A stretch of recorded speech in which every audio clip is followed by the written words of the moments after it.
Assalamualaikum warahmatullahi wabarakatuh. Alhamdulillahirabbil alamin wa bihi nasta'in ala umuri wakin wassalatu wassalamu ala asyrofil anbiya'i mursalin wa ala alihi washabihi ajmain. Assalatu wassalamu ala sayyidi ya Rasulullah subhanahu wa ta'ala. Alhamdulillah la nikmatul Islam wal iman wa kafa bima minna. Rabbi shrah li sadri wa yassir li amri wa hlul 'uqdatam min lisani yafqahu qawli. Sob, tahu gak tentang zombie company sekarang ini? Sekarang yang zombie company banyak sekali. Dulu mungkin berapa? Sekarang mungkin hampir 50-60% jadi zombie company. Zombie company yaitu adalah gimana ya? Ini pendapatannya tidak bisa nutup operasionalnya ini. Operasional perusahaan, sehingga dia akan merugi terus. Kenapa dia bisa bertahan? Karena itu tadi, dia banyak pengeluaran dengan kosnya tinggi segala macam-macam. Udah gitu sekarang bayangin sekarangnya, kenapa orang bisa jadi zombie? Sekarang anggap hotel, restoran atau yang bergerak di bidang restoran, hotel itu mungkin kapasitas pasarnya bisa nggak 100% lagi, 50%. Padahal realnya mereka dapat 30-20%. Sedangkan biaya kos operasionalnya itu kan tetap 100%. Berkurang, nggak bakal turunin sampai gede. Paling se-efisien yang bisa menurunkan sampai 80%. Jadi jomplang sekali, apalagi dia punya hutang ke bank segala macam-macam. Wah, luar biasa kencangnya. Terus yang kedua, nilai aset juga akan turun dulu. Tadinya anggaplah satu aset 100 miliar. Pada saat sekarang 50 miliar pun orang susah untuk beli. Sehingga nilai asetnya turun, kapitalisasinya turun, semua turun. Jadi nilai perusahaan juga bakal turun semua. Jadi intinya apa? Ibaratnya kalau zombie itu dia tidak punya spirit, tidak punya soul, tidak punya, udah jalan apa aja kayak zombie, tidak punya jiwa gitu. Jadi itu parahnya luar biasa. Dan saya pernah kena zombie trap ini, udah kena dulu. Ketika utang saya cukup besar, seluruh operasional saya hanya untuk bayar hutang, bayar bunganya aja. Terus kedua nambah lagi. Untung saya stop dulu. Sahabat saya tidak bisa stop, akhirnya sampai utangnya sampai 2 triliun. Saya kemarin stop aja hanya puluhan M dulu. Akhirnya dengan bunga tadi 250 sampai udah 300 juta, ya udah saya stop. Saya tidak mau lagi, saya udah tersadar, saya tidak mau riba lagi. Kehilangan aset. Aset saya nyusut nggak masalah.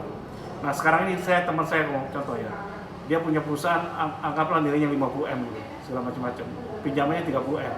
Sekarang ini asetnya udah turun udah mungkin tinggal 30-an atau 25 M-an gitu. Kenapa? Stok semua habis segala macam, utangnya gede segala macam, udah sengsara gitu.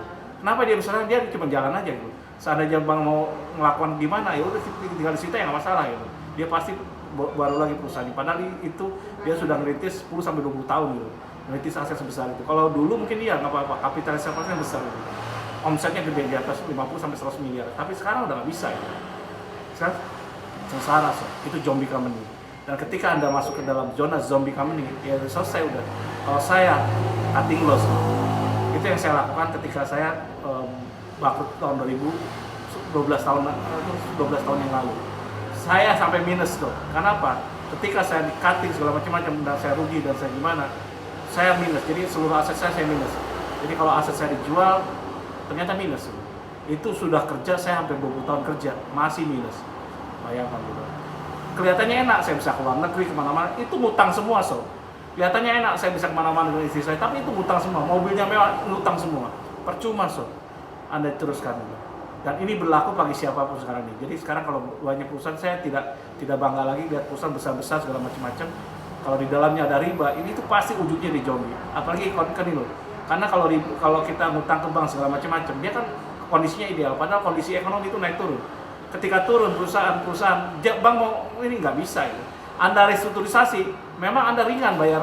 Saya dulu restrukturisasi sering gitu. Restrukturisasi gagal adalah ketika saya bayar bunga terus segala macam-macam, diringankan bayar cicilannya. Tapi ternyata apa coba? Ternyata bunga denda pas Anda tanda tangan itu dimasukkan semua gitu. Yang awal, jadi tambah gede lagi. Bunganya kecil tapi tenornya diperpanjang. Kalau digabungkan, tadinya mungkin anggaplah 1 miliar bisa 1 miliar gitu, dengan diperpanjang lagi. Itu yang terjadi. Saya sudah mau lunas, diperpanjang lagi, jadi panjang lagi. Kecuali kalau bank syariah ya. Kalau saya mau muamalah kemarin hanya panjangan tenor ya, tapi nilainya tetap sama. Tapi kalau bank lain saya nggak yakin gitu. Nah itu yang menyebabkan kita jadi zombie company ke depannya. Paling bisa beruntung, mudah-mudahan saya dapat proyek gede, untungnya di atas 30%, itu susah sekarang ini. Sekarang bayang, piutang nggak kebayar, nggak ketagih. Utang kita numpuk. Terus biaya cost of money-nya gede gitu. Dari stok, dari utang, piutang, dari mana-mana. Wah, hutang kita dibuatin suruh tanda tangan dulu, saya pernah ya. Ketika saya sulit, paling saya kan rugi nih. utang 1 miliar, minta dong bunganya, mau nggak mau saya tangan gitu. Ya itu dia, tambah beban lagi, meskipun nggak besar, 3%, 5% gitu, 5% per bulan, wah kelengar sob, atau 5% per tahun, kelengar sob tetap, atau 1% per bulan, tapi kan itu jadi beban biaya gitu. Sedangkan piutang, kita kadang nggak tertagih, dari hutang 2 miliar kemarin, yang tertagih cuma paling 500 juta itu, lagi sulit sekarang, nggak mungkin tertagih, paling yang tertagih 20%-nya gitu. Kita hanya untung hanya di kertas, itu zombie company sob. Semoga sob tidak bisa mengalami ini. Kalau saya kemarin cutting loss saja gitu. Kita mulai dari awal lagi. Alhamdulillah sekarang saya sudah tidak masuk dalam zombie company, masih bisa jalan sekarang ini dan saatnya saya maju. Ini mudah-mudahan ini ada manfaatnya. Kalau Anda nggak ngerti, mohon maaf, saya memang kayak gini cara pembawaannya. Kalau memang salah yang saya katakan memang saya gudang salah. Kalau saya bodoh memang saya orang bodoh, gudang kebodohan. Wabillahi taufiq wal hidayah. Wassalamualaikum warahmatullahi wabarakatuh. Kalau ada kebaikan tambahkan saya doa, kalau muslim tambahkan al-fatihah. Wassalamualaikum warahmatullahi wabarakatuh.